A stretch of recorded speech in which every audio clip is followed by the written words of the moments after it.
banyakubahwa bayobozi b'igihugu cyacu, namwe mwese muri hano, mbashimiye umwanya mpawe kugira ngo mbagezeho ubuhamya bw'uko narokotse Jenoside yakorewe Abatutsi. Yewe bagezaho ubuhamya, nitwa Liliane Murangwayire, nkomoka mu karere ka Bugesera, umurenge wa Ntarama, akagari ka Kanzenze, umudugudu wa Karumuna. Jenoside yakorewe Abatutsi 1994 yabaye mfite imyaka 12. Mvuka mu muryango w'abana 10 hamwe na papa na mama, twari tugize umuryango w'abana 12. Jenoside yakorewe Abatutsi yadusize turi batatu, nkaba narasigaye ari nge mukuru. Munyemerere ubuhamya bwanjye buhere mbere y'igihumbi 1994. Ngize imyaka 4, hari mu 1986, iwacu banyohereje kurererwa kwa nyogokuru mu cyahoze ari komine Shyorongi, segiteri Nzove, ubu ni mu karere ka Nyarugenge, umurenge wa Kanyinya. Ndibuka ko nubwo nari umwana ariko byose ndabyibuka. Ndibuka ko umunsi wa mbere ngezeyo twaraye twihishe mu bihuru baduhiga ngo batwice. Ntabwo byabaye uwo munsi gusa, kuko iminsi yakurikiyeho inshuro twararaga mu rugo ntabwo zarenzaga 2 mu cyumweru. Kenshi twabaga twihishe, twahigwaga n'abaturanyi bacu. Naje kubaza nyogokuru impamvu baduhiga ngo batwice, ambwira ko ari uko turi Abatutsi. Nta tegeko ryabagaho ryabahanaga, nta no kuregera twari dufite. Kandi naje kumenya ko icyatizaga umurindi abo baturanyi bacu baho ngaho, hari hatuye umunyamabanga mukuru wa Muvoma witwaga Habimana Bonaventure. Byarakomeje, ndibuka nanone mu 1992 ndi muri primaire, umwana twiganaga witwaga Nyirahabimana yaranyitegereje arambwira ngo ubwo nturi Umututsi. Ndamubwira nti hoya, ntabwo ndiwe, ne naramenye ko kuba Umututsi ari icyaha. Arambwira ngo nta muhutu ugira amazuru ameze gutyo. Kuva icyo gihe hari imvugo zari ziriho icyo gihe zavuga ko umuhutu nyawe agomba kuba afite byibure amazuru ajyamo intoki 2. Natangiye kugenda nakweduye amazuru, byaba ngombwa nkajya mpimamo intoki zanjye kugira ngo batabona ko ndi Umututsi. Ndibuka kandi nanone muri 1992 nari naratashye iwacu mu biruhuko mu Bugesera. Igihe cyo gusubira ku ishuri kigeze, hari haramaze kujyaho itegeko rivuga ko nta muntu wemerewe gutega imodoka adafite urwandiko rw'inzira cyangwa se laissez-passer uyu munsi dukoresha tujya mu bihugu by'amahanga. Icyo gihe yakoreshwaga umuntu ava mu karere ajya mu kandi. Hageze rero ko papa nsubiza ku ishuri, ntabwo twari kubasha gutega imodoka tudafite urwandiko rw'inzira. Yaranyitwaje ajya kuri komine kunsabira urwandiko rw'inzira. Tugezeho kugira ngo baruduhe, babwiye abapolisi ngo ni mu gifate mu gifungi. Baramusohokanye, nanjye musohoka impande, ngenda mufashe ipantaro. Tugeze ku muryango wa kasho, baravuga ngo ntabwo tugifungana n'iki cyana cyacyo, nimukire kure gitahe. Twari twarabaye ibintu, ntabwo twari abantu. Twatashye nta kintu baduhaye. Icyo gihe navuye mu Bugesera n'amaguru, Shyorongi n'amaguru. Byarakomeje. Nanone ikindi nibuka mu 1992 ndibuka ko hari igihe papa baje kumutwara abasirikare bamujyana aho wabaga, baramukubita bamugira intere.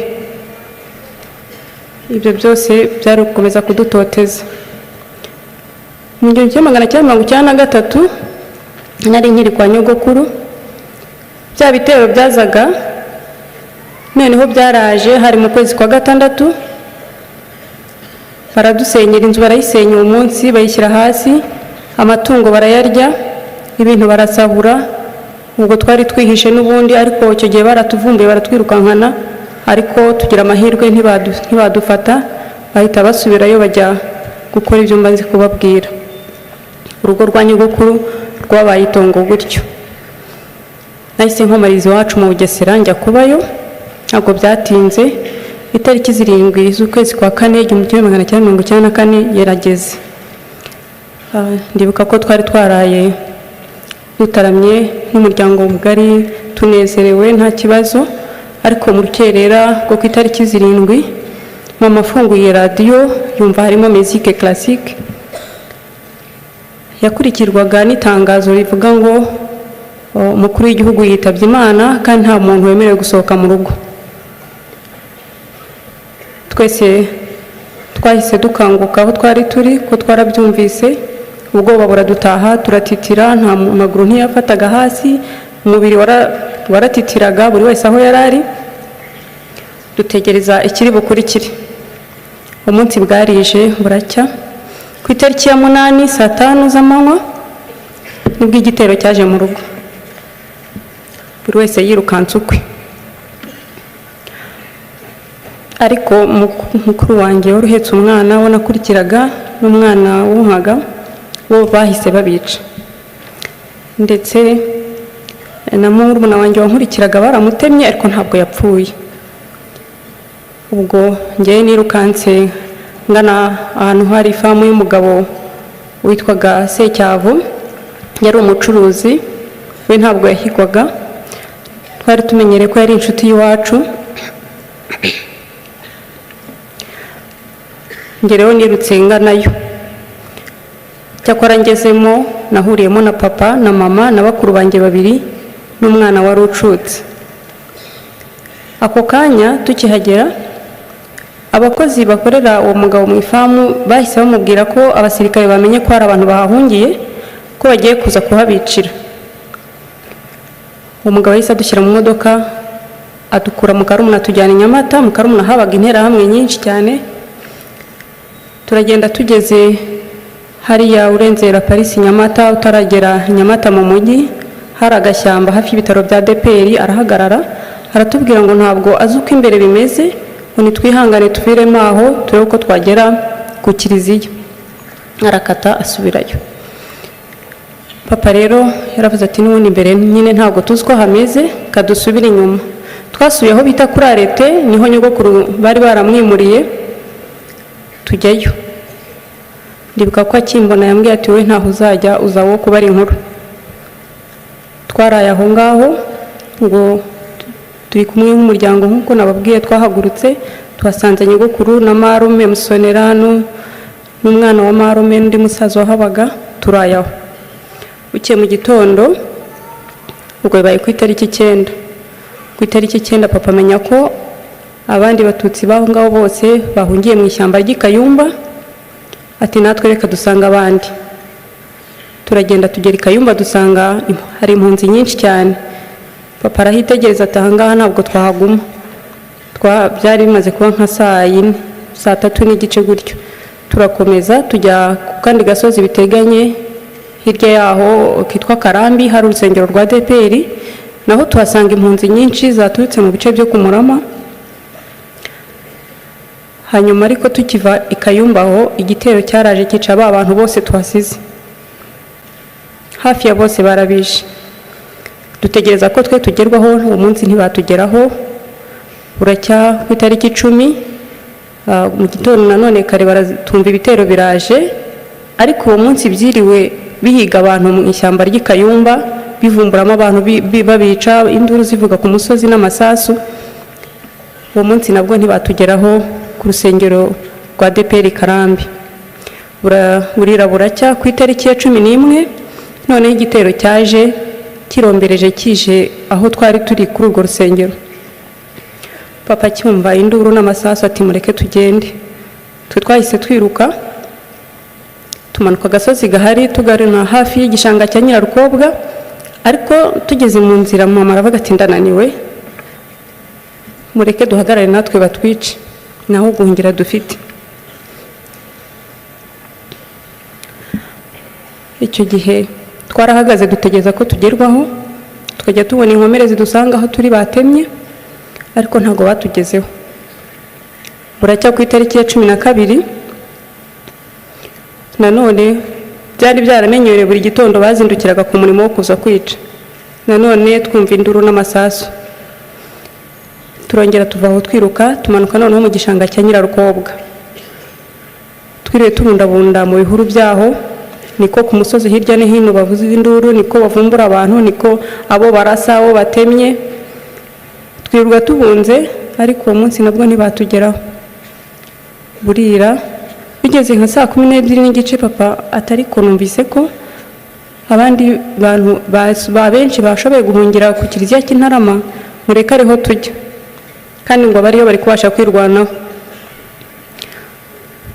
Iryo joro twagiye Intarama ku kiliziya, bucyari ku itariki 13. Ku itariki 13 nabwo ibitero bikomeza kuza Intarama, naho abantu bakirwanaho. Buracya none ku itariki 14 bikomeza gutyo. Ku itariki ya 15 z'ukwezi kwa 4, ubwo turacyari mu kwezi kwa 4, nibwo noneho imperuka y'abatutsi benshi bari ku kiliziya yageze. Tariki 15 isaha ya saa 5, igitero cyaraje gikomeye kinjira ku kiliziya, kica abantu, bisha abantu nabi. Batemye abantu, nabonye impinja bazikubita ku nkuta, n'ubu haracyari ikimenyetso cy'amaraso yafasheho aho bakubitaga impinja. Nabonye abana batoya twanganaga imyaka 11 n'ibiri n'itatu kuzamura, bazanye n'ababyeyi babo kwica abantu, bakajya babaha akazi ko kuyora umuriro mu mashyiga aho impunzi zari zitekeye. Mwumva ko saa 5 abantu bari batetse bashaka kugira ngo bareko ari cyo baramiza abana, bakajya babana batoya aribo bayora umuriro bakawunyuza mu nkuta bamaze gutobora bamena mu kiliziya, mu gihe inzugi zitaravaho ngo babashe kwinjira bisanzure bice. Nabonye kandi abasirikare bari bahagarikiye abicanyi, barababwira ngo nta sasu bafite ryo gupfa ubusa, ngo bakoresha intwaro gakondo. Batwahutsemo rero, badutemesha imihoro, baduhingisha amasuka, badusogotesha amacumu n'ibyuma, batwicisha impiri zirimo imisumari zitwaga nta mpongano. Bakoresheje ibikoresho byose muzi bishobora kwica. Twishwe nabi. Nanjye nibwo nagezweho, bantema mu mutwe, bantema ku kiganza, bantema akaguru, bankubita impiri. Namaziye umwanya ntumva, ntazi naho ndi, ariko nyuma nza gutangira kumva amajwi, ndazanzamuka. Isaha ya saa 9 nibwo bari bashoje, ariko nabwo bikanze abantu bacu bari bagiye kumira ibindi bitero, baragenda. Bigeze ku mugoroba nka saa 11 baragarutse, binjira mu kiliziya, noneho banyangizamo rusenda kugira ngo n'uwaba arimo yitsamure bamuhorahoze. Jye naraye muri iyo mirambo uwo munsi. Bigeze mu rukerera nka saa 10 nza kubona papa yinyagambura, ubwo abandi mbaheruka ubwo, uwo nabashiye kubona yinyagambura ni papa.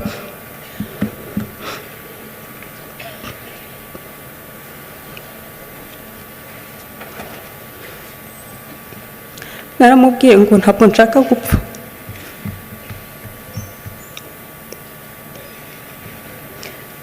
Namubwiye ni namfashe tuva aho ngaho tugende, byari mu rukerera.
yaranyemereye muri urwo rukerera turakururuka tujya hafi y'amashuri. Abari babashije guhonoka mu kiliziya bari bafite imbaraga niho bari baterariye, n'abari bagiye mbere y'uko kiliziya bahagera. Ubwo byari baye ku itariki ya 16. Ibitero ntabwo byahagaze, nta gahenge baduhaga, baragarutse abantu bakomeza kwirwanaho, ariko bikaba iby'ubusa bakica abantu. Itariki ya 17 baragaruka, ku itariki ya 18 baragaruka. Papa rero yageze aho we asa n'ucika intege, bimunanira kongera kugenda. Njyewe iyo bazaga narakuruka herekeza aho igitero kitari. Uko bamugeragaho baramubwira, bamuhondaga amabuye mu mutwe bakamubwira ngo bazamwica babaye.